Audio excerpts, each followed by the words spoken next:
Kurasa. Mtazamaji wa EATV, karibu katika Kurasa upate dakika chache za kufahamu machache kati ya mengi yaliyotufikia mezani kwetu kwa hii leo. Tuanze kukupekulia kurasa kwa hili.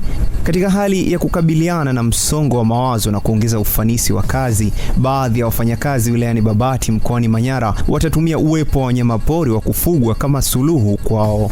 Hayo yamebainika baada ya mmoja wa wawekezaji kuanzisha utalii huo ambao haukuwepo ndani ya mkoa huo. Na moja wapo ya kuondoa msongo wa mawazo ni sehemu kama ya zoo, sehemu ya hifadhi, sehemu waliotengeneza mazingira, maua, ndege. Kwa hiyo ni sehemu ya kuleta motisha kwa watumishi na pia ni uchumi wa halmashauri yetu ya mji wa Babati. Itatusaidia wafanyakazi kuondoa stress, tunaenda, tunazunguka, tunaona wanyama, tunafanya utalii, lakini pia utaongeza pato la taifa kwa watalii wanaotoka nje ya Babati kuja na kufanya utalii. Kwa ajili ya wafanyakazi pindi wanapoenda likizo, lakini pia inasaidia refreshment.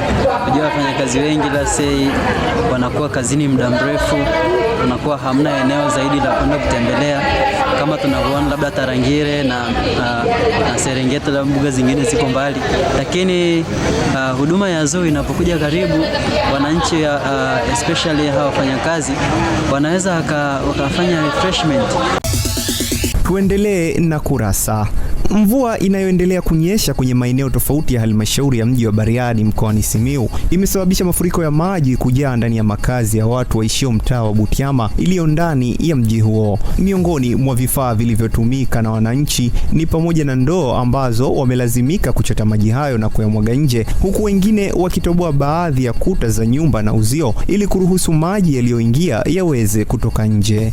Mvua ilianza kunyesha kwenye mida ya saa 8 mpaka saa 10. Na hii changamoto sijawahi kukutana nayo. Maji waka yanapita hapa lakini hajawahi kuingia ndani kiasi hiki. Maji yameingia ndani mpaka kwenye vyumba.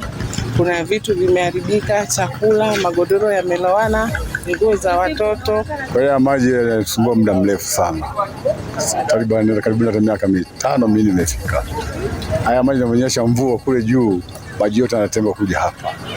Yanatusumbua sana. Yanaingia ndani. Kama sasa hivi kuna kisima mle ndani, maji yameingia kwenye kisima. Yameingia maji kwenye kisima, kwa hiyo maji sasa hayafai kutumika. Kuna baadhi ya watu wanatupa magunia ya uchafu. Magunia ambayo yanawekwa barabarani kwa ajili ya kusubiri gari la kusomba uchafu, kusafisha kwenye mji. Sasa matokeo yake mvua inapokuja wanatupa kwenye mtaro, alafu yanaenda na kwama yale magunia ya uchafu kwenye vivuko, hali ambayo inasababisha maji kuacha mtaro na kusambaa, inaleta adha kwa watu wanaoishi makando kando. Tumalizie Kurasa kwa hili. Aliyeishi miaka 20 Kiteto bila kuona sasa apata nuru ya kuona na kuanza kufurahia maisha, huku akimshukuru Mungu akisema furaha ya maisha ya duniani ni kuwa na uwezo wa kuona. Amesema kipindi chote hicho alipoteza uwezo wa kuona hadi 2022 aliposikia huduma ya macho kwa madaktari bingwa Kibaya ambao walimtibu. Nimeenda kwa hospitali kule DMK, ndio nikatibia yale macho. Tukalala usiku, asubuhi yake tukatokeza nje pale, tukaondolewa zile bendeji, ndio nikaanza kuona dunia. Nikaangalia sasa watu wako kwenye TV au ni kweli naona, ndio hapo nikaanza kuona.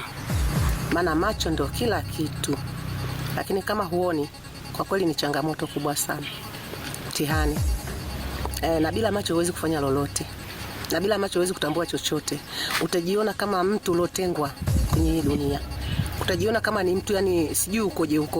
Kwa sababu unaweza kumkia hata mtoto mdogo wa miaka 5.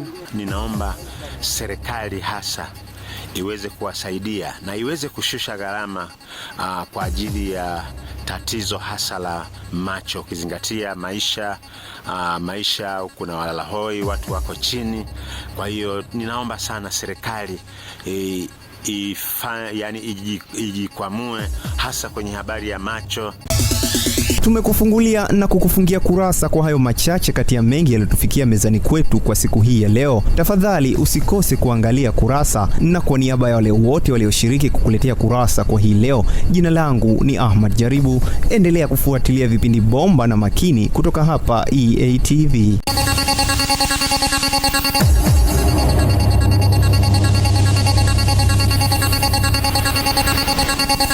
Kurasa.